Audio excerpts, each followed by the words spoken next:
he's gone. It's just me, folks. Sam tried. He tried his best. And in the last 4 seconds, his internet just completely failed. So it's just me tonight. I'm just going to have to wing this. We were going to have a bit of a chat. We were going to have a look at things on our hobby desk and those kind of things. But you can do what you can do. And the Monday musing has to keep rolling on. So here I am, just me on my lonesome. But I'm not alone, am I? I've got everybody else in the chat with me. So let's have a quick looky see who's going to keep me company tonight. We have Daryl Hewitt, mate. How you doing? And he was in nice and early, along with Jim Wilson, actually. And we had a bit of a chat. And then Coleman popped up, and Derpimus Maximus came along. Tom Wilson was in. Jim Wilson's in there. I think I've already mentioned Jim. He got mentioned twice. Jim, Tom, DJ, the lucky one, popped in saying hi, peeps. And just as Elster Nation joined us, and it's not Elster Nation's fault, but that's definitely when we started to have the problems, because I do remember reading Elster Nation saying evening all, and then all of a sudden everything started going robotic over here. Donny Woods is saying hello. Derpimus Maximus is chatting to people. Brush for Hire says hey yo, and not necessarily that way though, it could be hey yo. And Graham Riggers joined us, and Rick Vaz says hi. The second time lucky there, mate. That's awesome. And your ruggedly handsome face is enough for all of us. Thank you very much, Daryl. That's much appreciated. So yeah, you're going to have to bear with me a little bit. As you can see where Wargamer Online is happily scrolling along there, showing some of the latest stuff that's gone up on the website. That's where Sam's face would have been. So instead, right now, until I can kill some of those sources, and you know what? Shall I just leave the website there? I think that's fine, isn't it? Nobody really minds. It's just going to keep, although the scrolling keeps freaking me out because I keep seeing movement. So, yep, I'm up here, and we're going to be talking through a little bit of the news, and we're also going to be having a look at my test models for Nighthaunt. This is literally a 20-second paint job, so this is, I think, as far as I'd take them with the airbrush. And then I'd get up and do some detail work. So the idea of my Nighthaunts is that they're kind of ethereal creatures, which is their fluff. I've been reading the background, and they solidify as they get, become more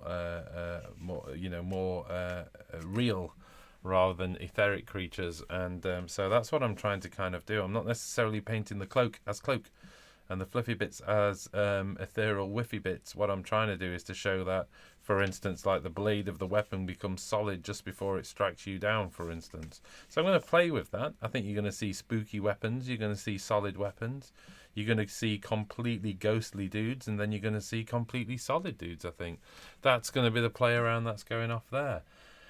Why, Phil? Why, you ask me? Why are you working on Nighthaunt? Well, we got a box full of them only a week ago, and we've managed to get some more of them sorted as well, which is great news. So I've got 1,000 points all told. I think the Soul Wars box set comes with about 750 points, and I've managed to wrangle a few extra bits and bobs. So I think I can put about 1,000 points together just for some sort of small test back reports. And then as the new releases come out, maybe I'll treat myself, particularly if it's one of those sort of airbrushy armies that I can just, as Sam would say, and get them done. And yeah, they're not going to win any painting competitions, but they'll look nice enough on battle reports, and you get to see Def. I mean, and of course, Steve, our resident Def player, it expands his collection as well, and he can kind of combine them with his, and you can see some really big Def matches and those kind of things. But just trying to get another studio army done, really, I think. Fire Slayers are pretty much complete. A couple of washers, a bit of base work. I've been 3D printing some new bases. If I didn't have to stand up and embarrassingly show you all my shorts, I'll maybe show you some of that.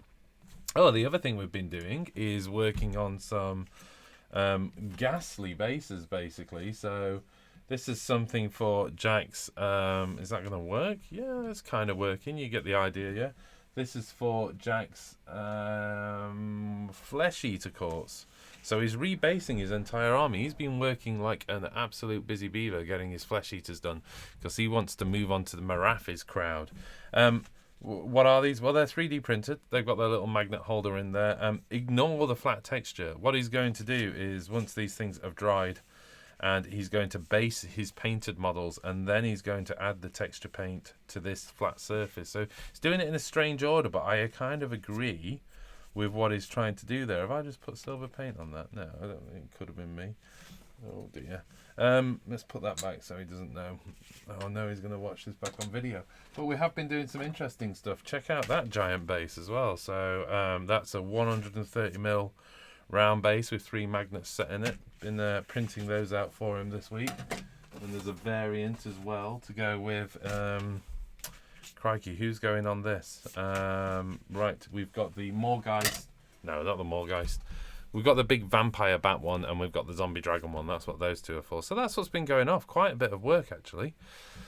Oh, let's catch up on the chat to see what people have got to say while I rearrange myself, maybe. How about that? Back to the chat, then. Sorry for being late, says Ralph. Don't worry about it, mate. Watch Spain almost beat... Oh, is that... I don't know. I can only assume he's talking about rugby. All is dust, says sup all. And oh, it could be American football. Void Dragon, evening, people. Rick Vaz says excited for Soul Wars. Derpimus Maximus says the kind of where Russian's performance went there. It looks like rugby again. And Elster Nation says, oh, Phil, I need to speak to you about some upcoming tutorials that I have an idea to give some exclusivity to premium members. You wonderful person, Elster Nation. Let's chat. Let's chat. Look at that. I'm looking directly at the camera. Let's chat, Elster Nation. We need to have a chat anyway. I think Rachel might need some assistance, so maybe she'll get in touch with you as well. But let's do that. We're catching up soon anyway, aren't we? And we've got some pretty exciting stuff coming up as well, haven't we?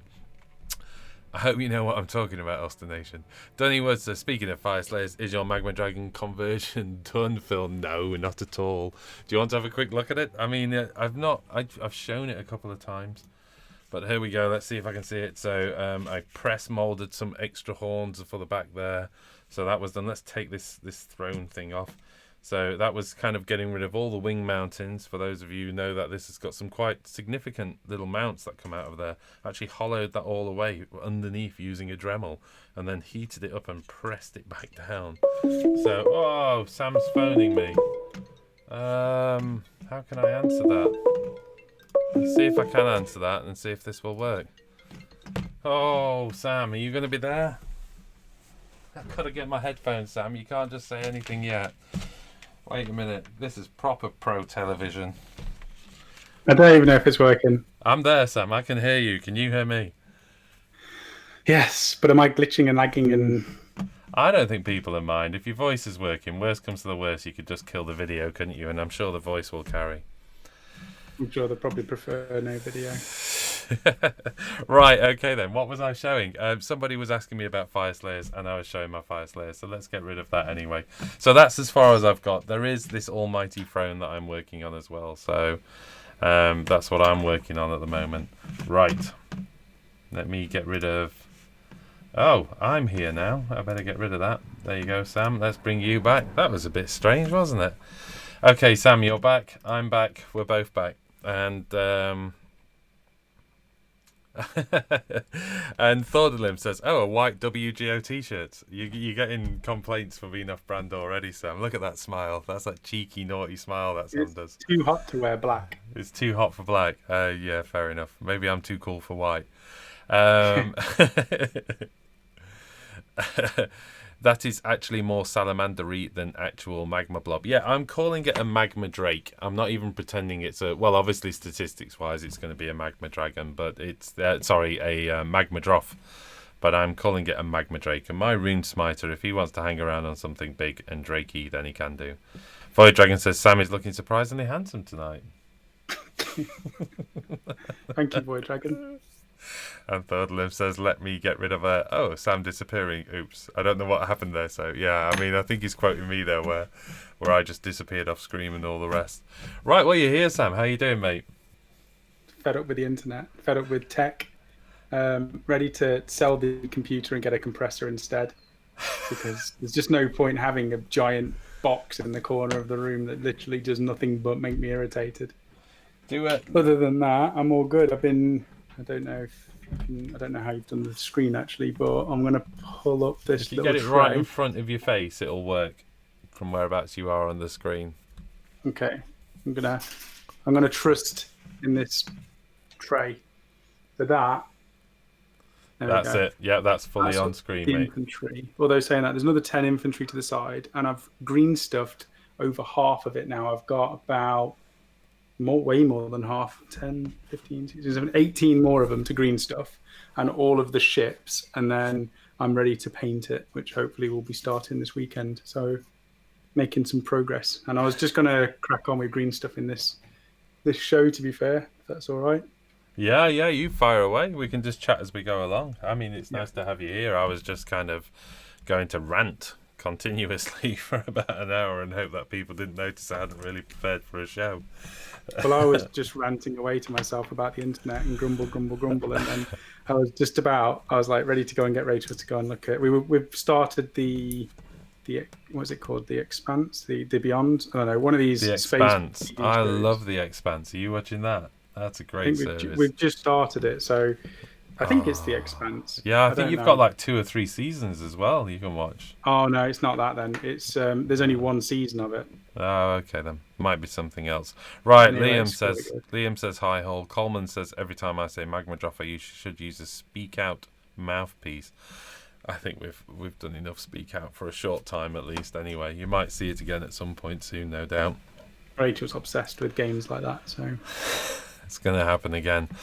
Okay, well, besides hobbying then, it's a week, I think, almost, is it? Is it a week since the stuff went up on Soul Wars, I think? Was that right? Was it a Saturday or it was a Friday it went up, wasn't it? So it's over a week since Soul Wars went up, isn't it? Yeah. Wow, that's mental. That's gone so quickly. We've had a few battles. There's a few in edit. It's worth mentioning then. So what you've seen on YouTube is Sam's Ironjaws versus Beastclaw Raiders. We have Stormcast versus Sylvaneth? No, Fireslayers. Stormcast versus Fireslayers. We have Seraphon versus Fireslayers. Is that right? Or was that Sylvaneth? No, it was Fireslayers, wasn't it? Yeah, Fireslayers. And then I think we've got one more, but for some reason it's completely blank in my mind. Oh, of course, Sylvaneth versus Beastclaw Raiders as well, and that's a bigger game, I think. The rest were 1,000 points. That one's actually a 1,500 point game as well. So we've got 3 in the can at the moment. They're in mid-edit, so they'll be going up soon hopefully over the next few days. But I think realistically it might be pushing the weekend when they go up, because we've got a bit of a busy week as well, Sam, haven't we? So can't really talk about that, can we, Sam? So just a busy week. We've got some filming to do. That's the main thing to say. And so in between now and then, I've just been showing a few of my test Nighthaunt models. I don't know whether you saw those, Sam, but yeah, they look really good. I think you'll be able to blast them out in an evening, maybe 2. My plan was to do the airbrushing in one evening and then spend one evening doing detail work and then one more evening doing bases. Yep. And if I can do 3 nights and have 1,000 point Nighthaunt, that'll be fun.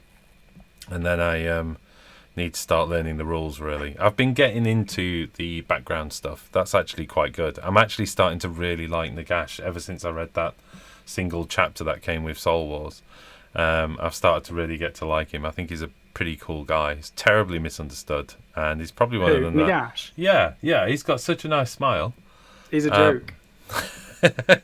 I really don't like Nagash. I mean, he's one of the most influential characters in Warhammer, and that's because he's, from the old world, he's done so much. He created the Tomb Kings and destroyed them. He created the vampires, by accident, or not himself, but he was the reason the vampires came into being. He's been killed probably 5-6 times now, and he always comes back. He's like Wormtongue with a lot more power behind him.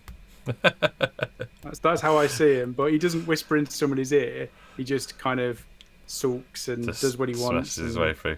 That first chapter of the book is absolutely brilliant because it kind of starts with Nagash on his throne just going, "Why, something's wrong in my kingdom," sort of thing. I don't think he talks like that, but I like to think he does. What's going off? And he just goes on a bit of a rampage. It's quite funny. He's very angry with everyone, and everybody's kind of running away completely, scared to hell. Okay. He's very angry for any reason. He picks a fight for whatever reason. He holds a grudge for whatever reason. It's the fact that he killed his brother. Did you know that? No, I didn't know that. So in the old world, there was his dad was the king of Kemri, I think it was. Whatever. It's basically like Egypt, isn't it? So the pharaohs have the princes and stuff. Anyway, the firstborn, the oldest son, has to be the priest, and then after that, the next one is the king. So Nagash had to be a priest, and although he went off and learned, basically created necromancy, he wanted to be the king. So because he was jealous of his brother, so he killed his brother as well and became priest and king at the same time, and then basically ruled all of this kingdom, and that's where he got his thirst for power from, I think. And then he started focusing massively on necromancy, and then made himself invincible, and it was all good for him at that time.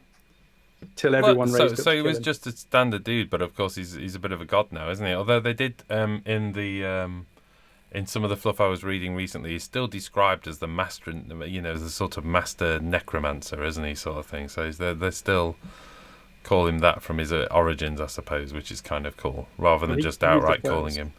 Well, I say that there were others that practiced necromancy, but he basically did it better than everybody else and got really, really good with it. And the reason he was a human, but he wanted to become immortal and last forever, so he created this elixir using his powers of necromancy.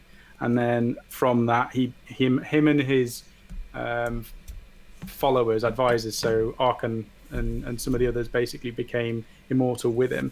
And Neferata, when Nagash got beaten and banished, basically, Neferata crept in and she wanted to become immortal as well. So she got her people working on this elixir, but they kind of messed it up, and that's how she became a vampire. And then when he came back, he's like, "Oh, what's going on in my kingdom?" And he had to take it all back again. So he basically just rinses and repeat. Every 1,000 years, it's the same old routine. Interestingly, in that first chapter of that book, it kind of like he's going through something. I'm not going to say what because it's an absolute spoilers, but he's like, "Hold on a minute, I've been here before." Yeah, which is absolutely brilliant. Because he created the giant pyramid back in the old world, and I think he's at least done 2 more, and he's done loads since. Just like pyramids, he's got a fetish. Yeah, he loves the pyramids. That's what's important.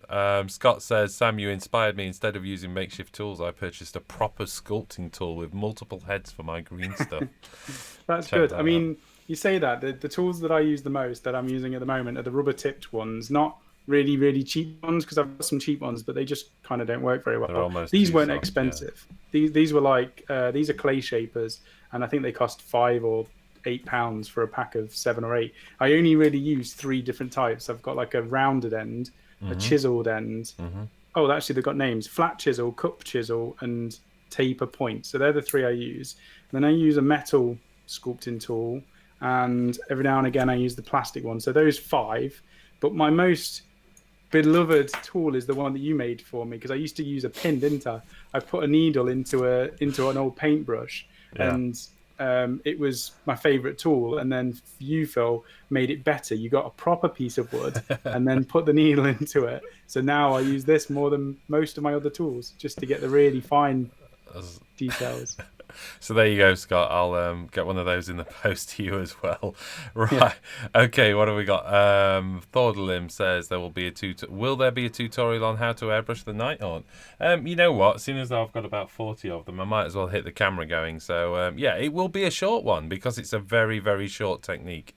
So it's not going to be a Sam thing. So it will be an airbrush one. But I know that Sam's. You've got a few of the Nighthaunt models on your desk in the queue, haven't you? I think. Yeah, I've got them here actually. Hold on. Look at the size of these things. Absolutely massive. They're just amazing. So, next to my Orlok, let's put them side by side. So that is the guy on the horse, literally side by side with one of my humans. And the scale is just massive. And then there's, I've taken 2 of the, what are they called? Oh, I've just lost a magnet. 2 of the chain gas. Shackle. Yep. I think chain gas, is it? Chain rasp, but that's the rasps. Name. That's it. Yeah. Even the big guy with the headsman's axe is massive. Yeah, he's quite funny though. He reminds me of one of those dashboard toys that you have in the car that just wobble from side to side. Just give him a slight. Just give him a slight. With the host on him though, like the ghosts. I've taken them off at the minute. There's a gap on his side. Okay. I actually prefer him without the host, but he still wobbles. See, I've got the host on him. Look, and he's just. You can properly get some flex up on him as well. Look, so I am actually thinking of just blue tacking him to the dashboard of my car. Yeah, it would definitely work. Right, okay then, what else have we got on? If you'd like Nagash, if he was, he'd like. Oh, sorry. Coleman says he'd like Nagash if he was more like Death from Discworld. In my mind, he kind of is. I'm just filling in the gaps. Get off my land. Decimus Maximus. You mean if you? Oh, well, hold on a second. Swiss Army sculpting tools from Johnny Rockstar. Void Dragon says, "What's your favourite model from the Malign Sorcery box?" Sam. Oh, model. There was a few actually. They're all good. I think there's at least probably my favourite are the swinging blade, whatever that was called. Yeah, the pendulum thing. The pendulum. I think I'm going to do top 3 because I don't think I can just do top 1. So the pendulum. I like the. I actually did like the glacier thing, whatever that was called, the big wall. The prism palisade or something like that. Prismatic palisade. Yeah. There you go. That one. And then my third one would probably be. I'm thinking the wave. I really like the wave of Undeath. Is that in reverse order then? Is that your favourite one or just top 3? Favourite's the pendulum, then it's the wall, and then it's the wave. Okay, for me it has to be my favourite has to be the Purple Sun. I just absolutely love it. I want to take the Purple Sun though. I was looking at it. It's primed up and I'm going to be doing some airbrush tutorials with those. And I wanted to actually mount it on a flying base and lift it a bit higher. Because the base is the only relevant aspect, because you measure base to base now in Age of Sigmar. So the base is the only relevant bit. So I just want to lift it up so it's like 6 inches off the table rather than floating around on the ground. I just like the idea. It's kind of like a bit more like a hot air balloon of purple death. I think it's so that's what I want to do with that. But that's my favourite. It has changed. You need to put a speaker in it though, so that every time it goes, what's that? Where it goes whoop whoop whoop, just around the battlefield. What was that we used to say was the sound effect? Was it an Eldar tank? I think it's an Eldar tank, isn't it? Wob wob. Yeah. Wob for the wob guard or something. I think that's my favourite. I don't think I have to narrow it down any more than that. I think that is my favourite. The Burning Skull? I do like the Burning Skull. So if I was going to pick a number 2, it's the Burning Skull. I think it looks great. You may as well pick a third now, you've done 2. Third, it's a little bit understated, but it's the Vortex. I can't remember what it's called, the Maelstrom Vortex or something like that, or the something Maelstrom. Because what I didn't realise is it's got all these weird skulls swirling around on the inside of it. When you actually take a close look at the model, it's really sweet. Yeah, I'm not fussed about that. I do like thinking about it, but the mirrors, they were quite nice. The portals. Yeah, they're cute. Right, okay then. What have we got? Decimus Maximus. The way things seem to be going, I'm also imagining Nagash trying to come up with new plans for Alan Partridge pitching TV show like Tony Hayes. I have no idea what any of those cultural references are, but I bet it's brilliant, Decimus. Alan Partridge, wasn't that? Well, I remember Alan Partridge. He was the AHA guy, yeah. Okay. Oh, no. What was his name? From Green... What was that gardening show? Alan Titchmarsh. Is that his name? That's a different Alan altogether. That's a definite. Alan Titchmarsh was a gardener. He should be an Age of Sigmar. I'm not sure this is what people have tuned in for. Sorry, I'll go. I'll disappear again. No, we're cool. Oh, but let's go.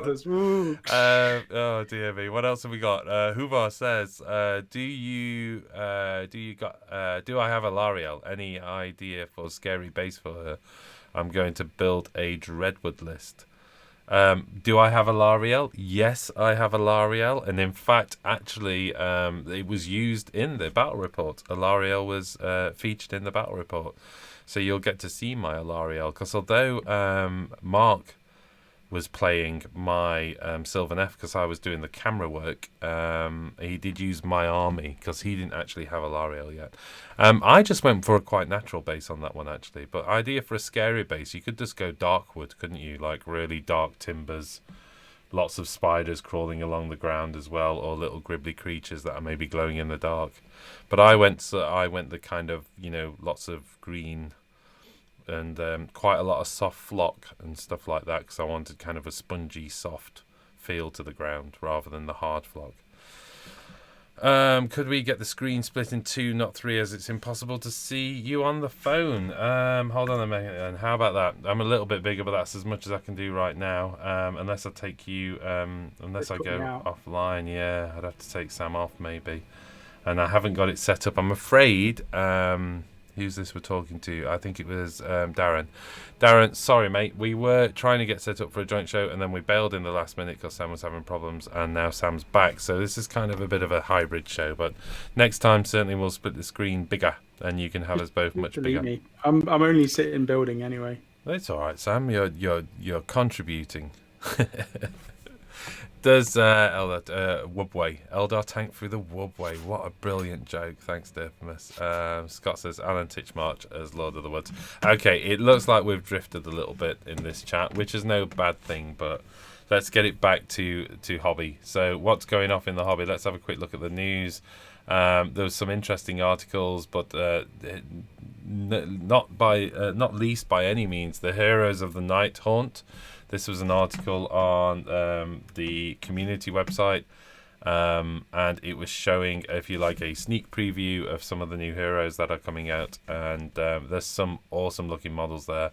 The big flying bat-like Pegasus kind of just looks amazing, especially with candles. You can't beat candles as part of armor, can you? Just burning away on the head there of the horse, or what was a horse, I suppose. We've also got, of course, the Mortarch of Grief. Crowned by Nagash. I think that's a big deal. What do you think to this model, Sam? Have you seen it? Which one? The Mortarch of Grief. No, I don't like it. I need to see it first, and it might be the color scheme. It might be just that I need to see it in person, because I do this a lot. I say that I don't like stuff, and then I love it in the end. But I just don't. I'm not bothered by it. It's not one where I'm like, oh, I need to collect an army because of this model. It's like, yeah, it's cool if you collect Nighthaunt. But I like it. I think it's pretty cute. I quite like the little hint towards the endless spells that are available for Nighthaunt as well, that they've been talking about on the community site. So you've got two little dudes hanging around next to her, little handmaidens, both carrying the symbols of two of the endless spells. Actually, you've got the little hourglass and the little chest there as well, which is really cool. So yeah, I'm into it. I like it. I don't know whether it's because I've just started to paint a few Nighthaunts, so I've got a little bit excited about it, but I thought it was pretty cool. Yeah, I think she's just a bit too... She looks too plasticky, and I know that sounds weird, but I don't know. It just doesn't look right at the minute. I've got a feeling she's going to be another wobbly model. There's not a lot firming that down to the base, which is... but we'll see. We'll see. They're pretty strong. We've got Kurdos Valencian, a ruthless betrayer who killed and deceived betrayers on his way to... and betrayed on his way to the throne. So this is some dude on a throne, basically. We're again with another couple of dudes hanging around. Have you seen this one at all? Because it's... yeah, I like that one a lot more. Yeah, there's nothing wrong with a floating throne, is there, basically? And we've got Reikenor, which is the Sorcerer King on his very, very cool horse, basically. So I'm pretty impressed with that. And I really love the statue that they're using to hold the base of that up. I don't know whether you've seen the statue, the little sort of death statue with a death angel sort of statue at the bottom. It's amazing. So I'm pretty impressed with that. And I'm loving the candles. The heroes from the box set I quite like the headsman and the horse dude especially. But I really like... two things that I like the most. Oh, I've just lost another magnet. Two things I like the most from the horse dude is the sword that he's got, because it's a proper Vampire Counts style sword, a really regal looking thing, and the scabbard that it goes into is nice and detailed as well. Yeah. And then the second thing is the helmet. It's really iconic, and I think it's one of the coolest looking helmets I've seen. It would work in Nightlord as well, but it's awesome. Loads of detail.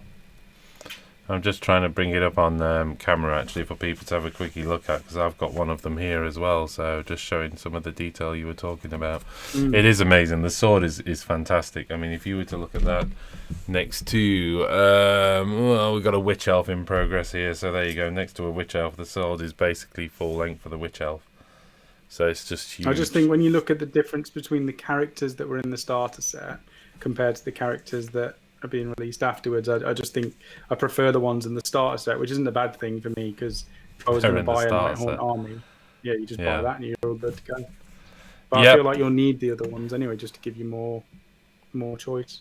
Well, I think it's one of those things, isn't it? As we were saying, I've put 1,000 points together out of models exclusively from the Soul Wars box, and you know what? It's not a bad looking. We just finished priming them tonight. Jack was helping me put them together, and we just finished priming them and put them all on the tray once they'd been primed, lined them all up, and went, you know what? That's not a bad 1,000 point list at all.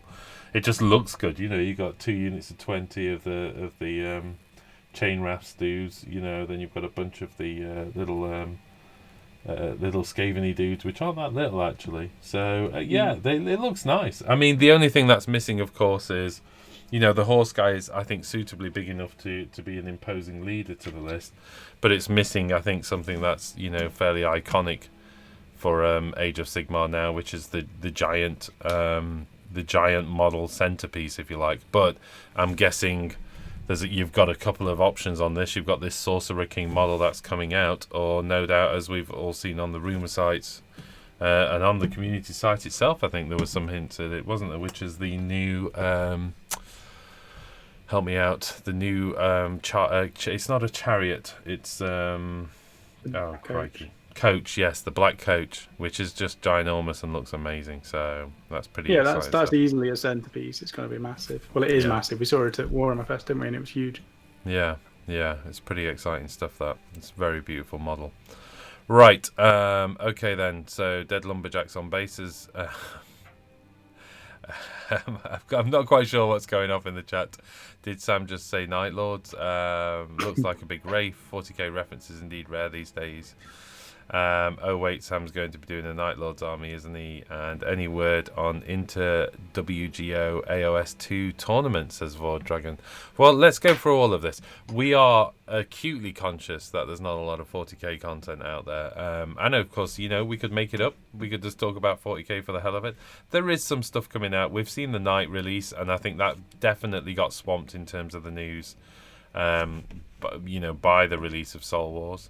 You know, we've got the battle tomes coming out soon. I'm just looking at the post on that one on the community website as well, and you can see that all the new magic and stuff. So you can understand with such a massive rush of releases, and no doubt 40k will see the light of day again. You know, there are always cycles, isn't there? And you know, they were celebrating 1 year of 40k, I think last week, 1 year of 8th edition 40k, should I say. So, if we were to follow the Age of Sigmar cycle, let's talk about 40k for a bit, Sam. What's next for 40k? Because we're 12 months in. Sigmar went 2 years before it got an update. Do you think we're 12 months away from a 40k revamp? No. Well, I think they'll do the handbook. The thing is, I think Age of Sigmar wasn't in a great... I mean, it was in a good place. But with, you know, before the General's Handbook came out, the first one, it was a good system, but it needed the General's Handbook. It needed points to make it actually work. General's Handbook came out, and it was then really, really good. Everyone got on board, and then since then they've tweaked it, and I think they've used 8th edition as a tool to tweak it and to find out what changes would be best to do to Age of Sigmar. So I think in a way they're looking at both systems and using them as a way to shape both of them going forwards. And I think what they'll do is they'll look at what works from this Age of Sigmar release, and then they'll put changes to the next 40k release that are going to be... I mean, we've already seen command points and things like that, although it's not the same as 40k, it's similar. There's a lot of similar things that they've put in that were from 40k, and I think they'll just tweak both games to make them better over time. But I don't know. I think 40k was only last year, wasn't it? Yeah, well, yeah. And I think they had 2 ago, years of Sigmar, basically. So I reckon we'll see another handbook, maybe with some tweaks, but I'm expecting them to do an end time style event. I think they need it. And the reason why I'm liking Sigmar at the moment is because of the scale of it. You can literally do whatever you want. And I still feel like until they bring more Primarchs back and push I need a full assault on Terra again. Abaddon needs to lead another crusade straight into Terra and just decimate the entire palace. You know, imagine what's going to hit the fan when all of this chaos just plows through Terra's front gates and basically pulls the plug on the Emperor, and then we find out what happens. That's what I want. Like, as soon as we see whether the Emperor is going to be reborn as a Chaos God or whether he's going to come back as this Archangel that's just going to dominate, and all the Primarchs that are going to get involved, when they start ramping up 40k, I think that's when it's going to get exciting again. At the minute, it's kind of just, steadily moving along and not really got much behind it. I was, walking the dog with Jack, which is where we do most of our best Warhammer universe chats, and we were having a very similar conversation. I think that I could break the conversation down into two areas. One, we talked about the influence of rules upon each other, which you've definitely touched on there. And for me, one of the welcome changes in Sigmar is, for instance, scenery rules, but expanded scenery rules, and less about, if you like, the random effect, but the fact that certain scenery has certain rules now, so it's recognizable and easy to implement, easy to integrate into the game. It's got to be simple. And what they've done is, rather than making up extra rules for scenery, they've gone, right, there's these 6 core rules for scenery. Depending on which piece you've got, it will have one of these rules as a standard, and that's the way to do it, rather than having to know an extra 50 scenery rules on top of the normal rules that are in the game and new war scrolls, because that just gets complicated. It's nice that they've just picked stuff they've already made. But I think in every battle report we've seen scenery play more of a role now. Certainly in the couple I've played, scenery's played more of a role, which is fantastic. It does feel like that's a great move in the right direction. We were making a comparison to, say, 40k, and I think both myself and Jack settled on we'd like to see vehicles be, there's something there, something more than it is now, whether that's vehicle facing, whether that's to do with the weapons that can fire, so line of sight from the end of the vehicle, from the end of the weapon again. Because at the moment it just felt like it kind of, the model itself has lost some of its relevance, a bit like scenery lost its relevance in Age of Sigmar, unless it was a line of sight blocker to a degree. We feel like vehicles have lost their relevance a little bit in 40k. They are these kind of amorphous blobs that shoot in any direction. Doesn't really matter which direction you move them. It's those kind of things. I'm in two minds about the vehicle rules because it did slow down the game massively when it was all about facings and arcs of fire and all this sort of stuff. But then I've had so many games where I'm fighting somebody and their aerial can spot me, so they can then suddenly shoot all their las cannons. 4 quad las cannons, and it's like that doesn't work. But then I understand why they've done it. So from a rules perspective, I actually prefer it. From an aesthetic point of view, I don't like the fact that an aerial can unload all of its vehicles, weaponry on me. But I think facing should definitely be a thing. But if that was the case, you'd have to. People don't really measure.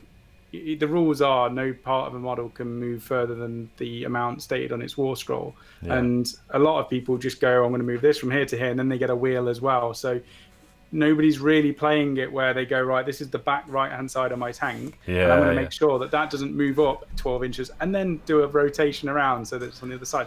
At the minute it makes no difference because, like you say, there's no facing, so you can spin around. But I think if you put facings into it, you'd have to be careful with where you were going to be moving stuff around, and having a 12-inch movement might only effectively be a 4-inch movement if you need to rotate and stuff. So I think facing should definitely be looked at again in 40k, but maybe not the line of sight from weapons, because converting models and having weapons where you want them is just looked cooler. Yeah, agreed.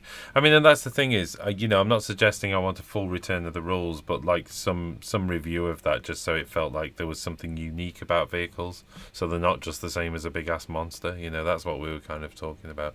I think the other thing we talked about then was that the contextually the difference in feel, which I think you described perfectly, which is Age of Sigmar feels it's going somewhere, and 40k feels like it's coming to an end. And I know that they've worked really hard with the narrative of 40k. They've brought Gilliman back, and you've got this new crusade and stuff, but I'm not really feeling it. What I mean? It's and that's probably because there's needs time and energy to invest into driving it forward. But I'm with you. How you can't wind the clock back too far and say how inconceivable was it that the end times was actually the end time for fantasy. And 2 years later, when Sigmar's up and running,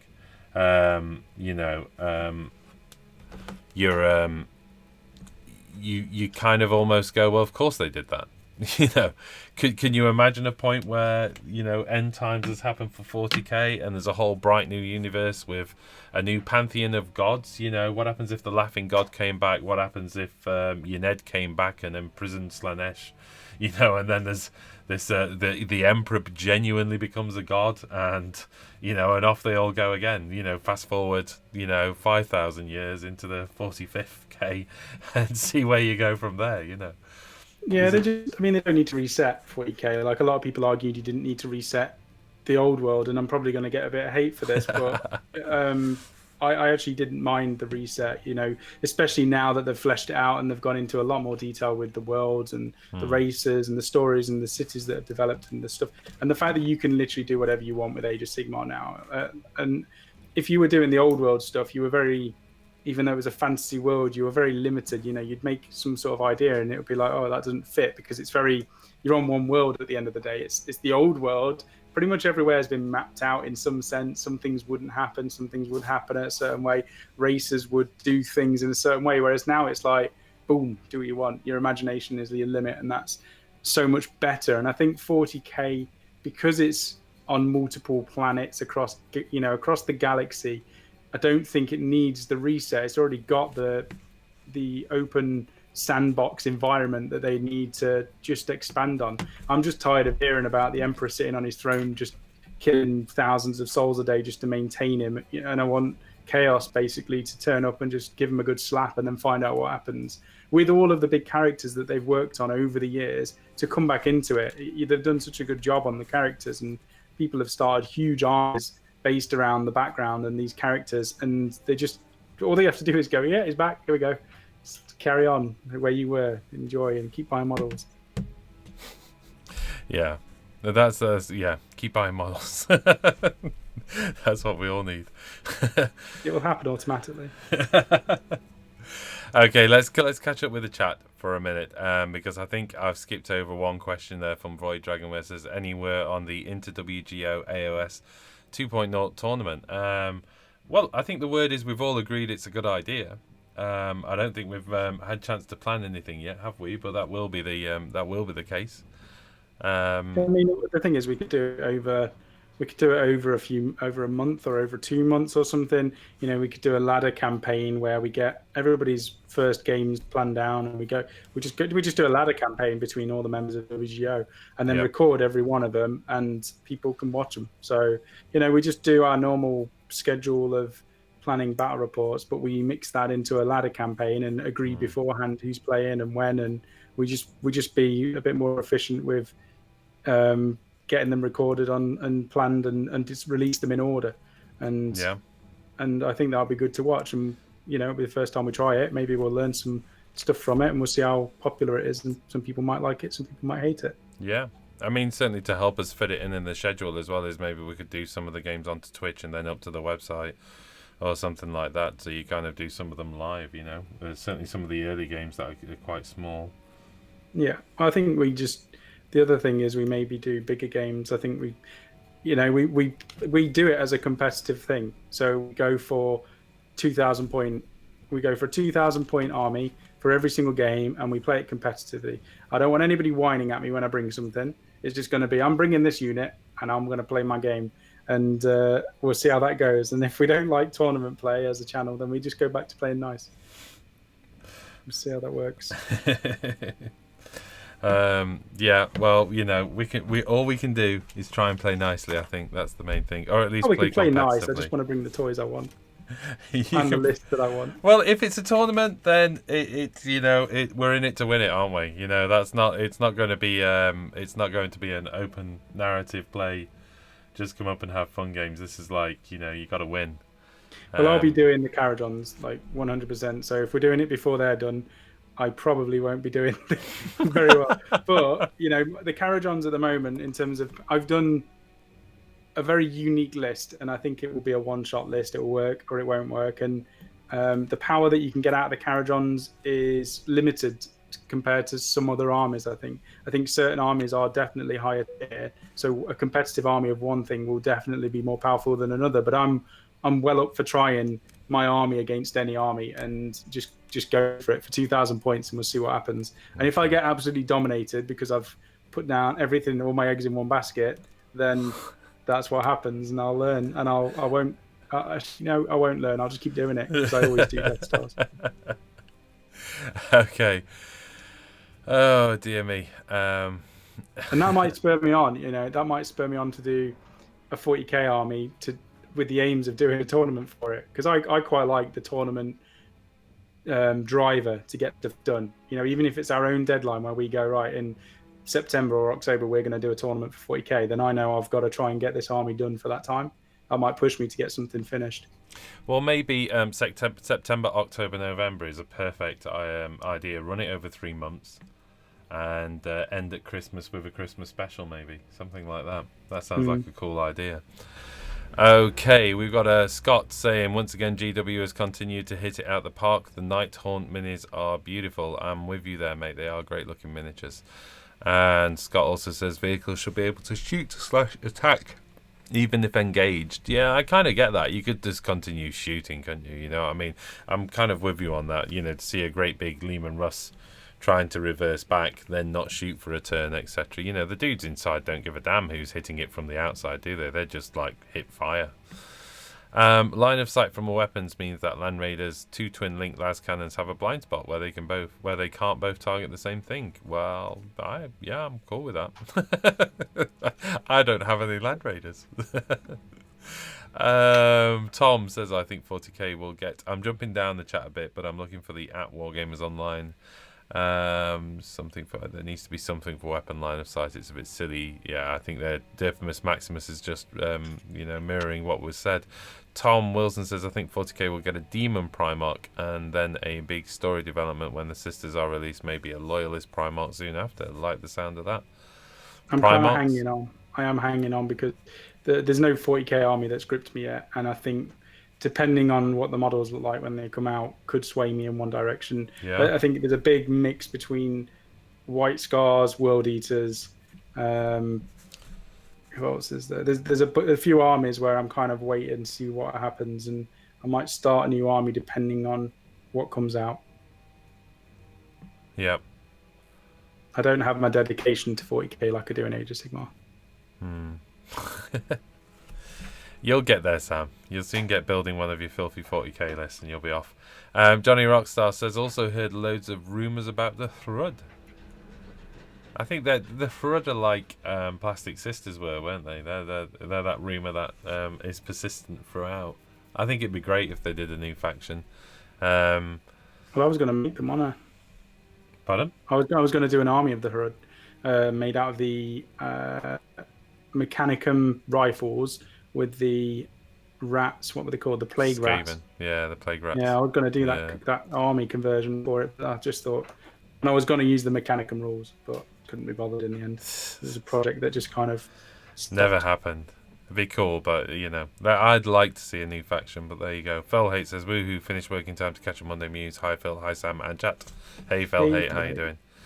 Right, where are we at now? Dirfimus Maximus says, this is a TT game we're talking about, not a simulation. I think it's important to encourage tactical play, and you need to introduce limitations on units for that to be the case. There you go. I think that's the thing right now. The rules for tanks and line of sight, I much prefer them now in 8th edition than I did in 7th edition 40k. The speed of the game, and you've still got the tactics of the game. You just you've got an aerial shooting at, and you're like, yeah, that's kind of frustrating. But at the end of the day, it's better than what the other option would have been. So I actually don't mind it. Yeah. And then Scott says, Sam, the rule of cool always comes before a win. Yep. You agreed to that so quickly, Sam. That was brilliant. That's because it's true. Okay, what else have we got going off? Well, let's talk about this for a little bit. On the community page, posted up today actually, is a Warhammer Age of Sigmar 24-hour live global launch. Global launch. Can you imagine a 24-hour lunch, Sam? I'd love it. Well, basically to commemorate the launch, they're doing a 24-hour live stream. So everyone on the planet can join in. So this is going to be interesting, isn't it? This is We've talked about 24-hour streams before in the past. It's a lot of work. I know they've got a big team at the Warhammer community, so I think they can at least go through it. Haven't they done a 24-hour one before? I thought so, but they're probably they're used to it now. Like you say, they've got a good team. They know Yeah. what they're doing. They can definitely nail those sort of things.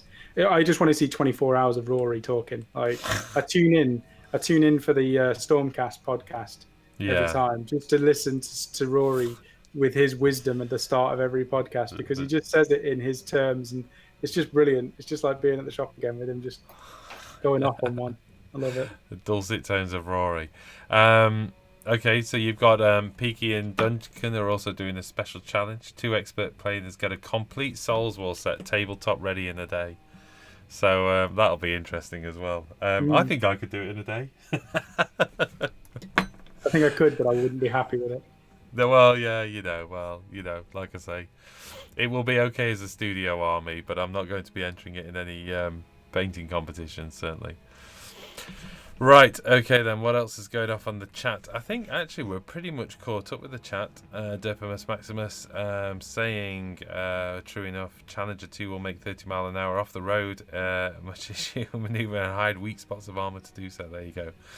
For that facing would matter. So I think we're pursuing the, in the chat, they're pursuing the discussion on vehicle facing. Anything, I tell you what then, if it's not about vehicle facing for you, what do you think needs to be done rule-wise for 40k? Have you had any thoughts on that? Me? Yeah, because we talked about background, and we talked about like advancing the story and bringing some energy into the game, but from a play perspective, it's a while since you played a 40k game, isn't it? I genuinely can't remember the rules. It's that long. Sam. The last game I played was probably the Custodes versus Mike, so that would have been last October was my last 40k game. I've just gone full Sigmar, and the problem is there's no 40k army where I'm like, oh yeah, I really want to play that. So when you've got to be enthusiastic with what you're playing, you've got to actually want to enjoy doing it. Yeah, and that's why I've just not done it, because there's no army yet where I really want to play it. And I'm really happy with Age of Sigmar. I love the rules, I love the world, and I love the models. There's nothing for me not to like. And yeah, I'm just kind of letting you guys do 40k, and I'll jump in when there's something that bites me, and then I'll go all hog on it. Okay, so it might be the Flood. You never know. It won't be that. No. It won't be that. It could be White Scars, and it could be World Eaters, and there's definitely some others that it could be, but it's not going to be Salamanders. I don't like Vulcan. I think it's too goody two shoes for me. It won't be Dawn because I think it's the same. Plus, Valrak will shout at me if I play Imperial Fists. Can't play Imperial Fists. Well, there's a few other things. There are some 40k stuff kind of been announced. There's a Forge World Open Day coming up. In a Forge World preview, we actually see one of their new Knight models as well. A teeny tiny sneak peek at an early production prototype, which is looking really cool. One of the new Knights, but done in Forge World-esque style. It looks absolutely fantastic. I really like the shoulder pauldrons that you can see. Open Days is coming up. Specialist games. So that is going to be in Dusseldorf. So there you go. That's Warhammer Fest, of course, in Dusseldorf as well, isn't there? And the Forge World Open Day is going up for sale as well on tickets. So if you're into the events, check all of that stuff out as well. I was thinking actually I might actually do one of the Forge World Open Days. I've not been to one of the Forge World Days for a while actually, and it just gets expensive. That's the only problem with the Forge World ones. And then you just end up buying Forge World. Which is, I imagine, what they want. Come to our Forge World Open Day, and by the way, here's all this new shiny goodness. Okay. What's your thoughts on the new magic that's come out then? I'm flipping through the page, by the way, Sam, if you're wondering why I'm jumping around. I'm bringing Malign stuff up on Sorcery. screen. The new Malign Sorcery, but the ones for the Stormcast, have you seen those? The Tornado of Hammers? I'm kind of... as an upcoming Karajon Overlord player, I really couldn't care less. I like the look of the spells, and I like that all of these powerful magical armies have got access to even more powerful magical spells. But me and my little Ironclad is going to be just receiving all of this power and not actually being able to harness it. And I could ally in a Stormcast Wizard, but I feel like I don't want to. I'm pure I want to do a pure Caradron Overlord army. Maybe the next thing I need to do to get excited about Magic is do Tzeentch or something like Patrick and just go over the top and just start blasting things from hell. Maybe. I I think it's mean, nice. you're It's not nice, on the but it's magic train, complicated. are you? That's the problem, isn't it? It's a bit like the Fire Slayers. It just misses the magic train by a good 10 yards, doesn't it? Really, and there's all these guys having lots of. I tell you what, I did play my or well, actually, I'm trying to think which game it was. I'm trying to think. Oh, it was the game against Rachel's Seraphon, and I had my Fire Slayers, and it's just like it was a party that I wasn't quite invited to. There's just like endless spells whizzing around the table and stuff, and I'm just like, yeah, I'll stand here and just take a few mortal wounds to the head, shall I? Well, you're just like, oh, that's cool. That's a nice new spell that you've got there. Oh, that hurts. Oh, wow, you just wiped out a unit. Oh wow, Nice. yeah, thanks for that. Yeah, I great. wonder if I'll get something like And that. then you Probably think, not. it's kind of cool because I get to control it at some point. I don't think I got to control it once. I'm no spoilers, of course, but I don't. No, in fact, actually, spoiler, I never get to mess with Rachel's endless spell. She just trounces all over me with it. So yeah. So The thing is, they're not a part of the core rules, which is the thing that I don't mind. So I don't think you're going to see them at tournaments. I think they are very powerful in certain hands and certain lists. You can obviously make the endless spells extremely powerful, but I don't think I need to worry about it much because it's not a core rule. It's not like it's an expansion into the rule set and you have to play with those. It's more of an optional thing, and it's anything that's optional is always good in my opinion because it just lets you have the choice. And if I'm constantly playing against Rachel and she keeps on just summoning the endless spells and kicking my butt, I'll just say, well, okay, let's just play normal core rules for a bit, Rach. No Malign Sorcery so nonsense. But aren't we're seeing faction specific endless spells now? One can only assume they're going to feature part of the battle tome. So I don't think that line's going to last for that long, is it? Well, I think you might have your own endless spells that you will only be. They're not. I don't think they're going to be predatory or whatever they are. So they're a bit different. I think they won't be as powerful as some of the ones that are currently in Malign Sorcery. Yeah. Okay. And obviously, you'll only be able to control them. So you pay the points, you control them. That's it. I don't mind that. That's the same as having a normal spell. But when you've got access to 16 huge things that can absolutely dominate, it's a little bit different. Well, we do have the Shyish Reaper as well, which I'm afraid is predatory, Sam. So. Oh, okay. Forget it then. I'm just going to play Tzeentch. Yet again, the dwarves get ignored. Somebody's saying here as well, the Reaper would look awesome on a Renegade Knight. I was saying exactly the same about the Pendulum as well, wasn't I? I was just like, how many people are just going to buy one of those and stick it in the hand of a knight? Because it just they look so cool, those as giant weapons. So I'm with you. Stick one of those bad boys on some kind of Night Lords. Or it would be Death Guard, I suppose. Renegade Knight would just look amazing, wouldn't it? That giant reaping blade would look fantastic. So I'd probably say Thousand Suns. Yeah, true. You could go with Thousand Suns. It's got lovely, it's great looking stuff. Great looking stuff. Okay, what else is going off? I feel you, Sam says Matthew Edgewords. After 15 years into 40k, I like everything but don't love anything. But I do love the newness of AOS. Always a great surprise. John Jays just says, "Hey all, just made it." And, hey John, going back to that, I mean, I've always been quite jealous of you with your Eldar, Phil, because you and Jack to be another, well, just anybody really who has an army for 40k, because I've just never had it. I've never felt like, oh, that's my army. Whereas you can be like, Eldar's my thing. I've got 17,000 points of them. I've got every single unit that I could possibly want for Eldar, and it's like I've dabbled. I've had 1,500 points max, I think. I just never committed. Commitment is my problem in this game. Well, you've had a few armies though, haven't you, along the way? But they've been fleeting. I think you've done some beautiful armies. What was the was it the not the Iron Hands? Who are the yellow Imperial Fists? Your Imperial Fist army was beautiful, but was that a 30k army? 30k, yeah, not 40. Yeah, okay. Sigismund was my captain in the campaign that I ran, and he was amazing. I used to take on Primarchs. I used to throw him at any Primarch that I was against with his Honor Guard and a Spartan, and I would just hand-to-hand combat with that retinue. It was amazing. Until I fought Jack in that one game. I was so confident because my Sigismund unit was able to take out things like Dawn and Korax and even Vulcan. Me and Mike had a good fight between each other. And I was quite confident after taking all of these Primarch's heads. And then when I played against Jack, against his Nurgle in that city, I just drove the Spartan forward, my normal tactic, unload all of the Terminators and Sigismund and chuck them at the Nurgle. And Jack basically doubled his force in one turn of summoning, like quadrupled it in the next stage and just surrounded me. And I jumped in the Spartan and drove off the bird. And Jack was like, "You're dead then if you drive off." And I'm like, "Yeah, that's fine." I just drove off. I just let him have the bird, didn't care. But it was just horrific. My 30k army did not work in 40k. So literally, you just went home, yeah? I drove off the board and I packed up. And Jack was really pleased with himself that he managed to quadruple the amount of points in like 2 turns. And I was saying, this is why summoning is just not right in 40k. This was 7th edition now. So how long after that game was it that you sold them?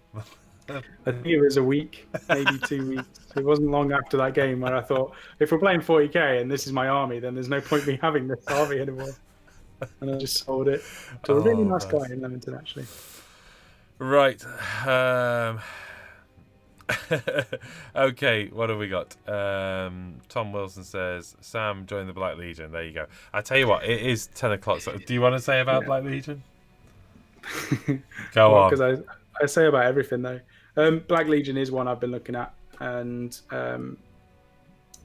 partly because Aaron Dembski-Bowden's offered to put my character in the next Black Legion book, so I feel like I have to at least do a warlord and a small retinue just to, take advantage of that opportunity.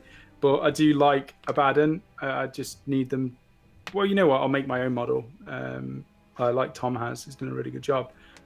I just don't think the rules work. I was trying to make a list while I was away in Greece, and rules-wise, there's not fluff-wise. You can make a great army, but rules-wise, I just think you're quite limited at the moment unless you take certain things and certain allies. And I wasn't feeling it. So again, I'll wait. Liam has just put #repressed memories of Sigismund. Yeah. Liam was on the receiving end of Sigismund's hatred. It was glorious. Right, okay, Sam, it's 2 minutes past 10. No I've got an early start tomorrow, so I think we'll call it call an end to the show there. We've caught up on a little bit of news, but really it was just a chat. We've both been incredibly busy getting stuff done for the channel, so we thought we'd do you've not really heard much from the channel for the last week. We put the battle report up, and then it's just been a bit crazy for us, so apologies for the slight gap in the schedule. We'll be back on form. We've got a bunch of stuff to do this week, and then I think we'll settle down into more of a pattern again when we get out of this week, really, I think. And like I say, there are 3 battle reports all in edit at the moment, and we've now got more people as well willing to edit. I know that Jackie's editing one of those battle reports, doing a cracking job as well, so it's good news, I think. And there's been a whole bunch of work done to the studio. For anybody who's been on the community page, you saw some of the stuff I was posting up. So that's good news. I've improved the lighting in here, Sam, you'll be pleased to know as well. So you can actually see the sort of sides of the models now. Made a big difference. So we haven't got those stark shadows here. So that's something we knew we needed to sort out as well. So I've managed to get that done this week as well.